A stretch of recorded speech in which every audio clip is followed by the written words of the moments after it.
بسم الله الرحمن الرحیم. دوستانو، په وړ پروګرام کې د جدول جوړولو طریقه ورسره چې د مسلسل شمارات څنګه راوړلی شو.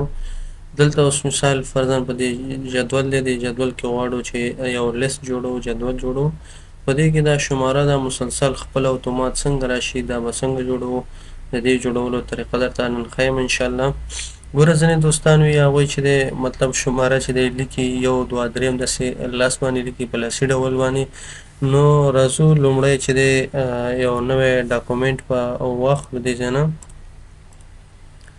اوس راځو اول به ټیبل ډرا کړو، جوړ به کړو ټیبل به څنګه انزرټ ته به راشو. څو کالمونه او څو روګانې چې په کار وي هغه به تاسې داسې راواخلئ. راځو دلته چې کوم دی دا ټیبل زه اول دا اوس چې دی لیفت ټو رایټ دی، مطلب د انګلیسي لیکنې دپاره دی دا ښي طرف ته اړو، دغه کوم سټار چې ښکاري دا به ښي طرف ته وړو. لیاوټ ته به راشئ، پراپرټیز ته به راشئ او دې ځای نه چې دی ټیبل ډایرکشن به رایټ ټو لیفت انتخاب کړئ، دا به اوکې کې. اوس به لیکل د رایټ سایډ نه کېږي او دې ځای نه به کلیک وکړئ په دې هغې باندې بارډر باندې. دا بارډر به دې خوا لږ ویسئ چې دا د شمارې ساحه چې ده دا لږ کمه شي. بیا به دې ځای نه دا کلیک کړئ، داسې به یې لږ پراخه کړئ. دې ځای نه که تاسې کولی شئ دې ځای نه پراخه کړئ دواړه. اوس ریکارډینګ روان دی، دواړه یو ځای چې دی دلته کار نه کوي. زه به دا لږ لږ داسې پراخه کړم.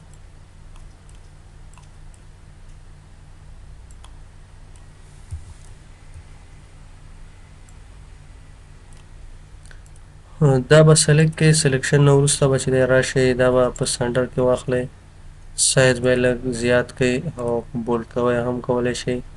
اوس راځو دا لیکل بیا هم هماغسې دي، تاسې به دا سلیکټ کړئ.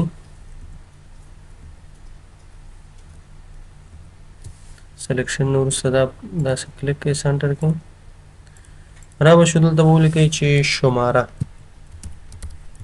دلته به ولیکئ مثال نوم، دلته لیکئ چې دنده، دلته لیکئ معاش. ګورئ ډېری دوستان مثال د شماره لیکي یو په لاس باندې، بیا هم داسې مخکې ځي. فرضاً دلته چې دی لیکي نوم، مثال لیکي چې فهیم، دنده مثال انجینره، معاش دی فرضاً 1000. دلته دویمه شماره داسې لیکي لاس باندې. نو دا ډېره سخته ده د دې لیکل. نو دې دپاره به تاسې به راشئ، دا به بېرته چې دی ړنګ کړئ دې ځای نه.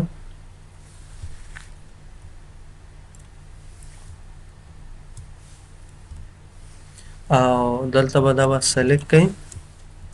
سلیکشن نه وروسته به تاسې راشئ دلته نمبرینګ ته. نمبرینګ کې زه اوس غواړم چې دې ته نمبر ورکړم.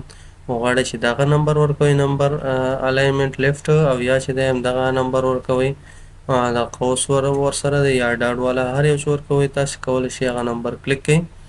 اوس چې تاسې ټیپ بټن وهئ اتومات به شماره خپله اضافه کېږي.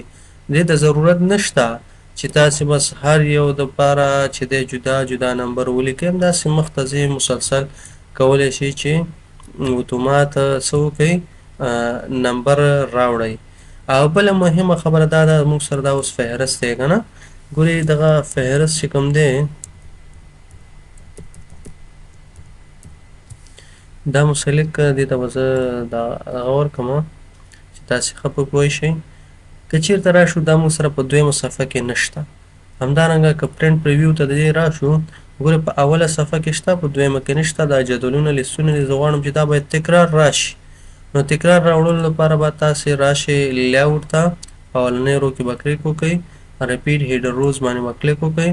او اوس چې کوم دی ګورئ دلته خو تاسو سره چې دی راغی هم به په پرنټ کې راځي او هم چې دی دلته شو کېږي تاسو سره. ګورئ که پرنټ ته راشو، پرنټ پریویو ته، په دواړو کې چې دی موږ سره شو کېږي. هر نوی پیج چې راځي په هغې کې به دا شو کېږي. او که چېرته دغه ریپیټ هیډرونه ټیک مارک دا سلیکشن ختم کړو، ګورئ دې ځای نه هم ختم شو. او که پرنټ پریویو ته تاسې راشئ دې ځای نه هم ختم شو. نو په دې طریقې سره موږ کولی شو چې اتومات مسلسل نمبر موږ په جدول کې راوړو په اسانۍ سره.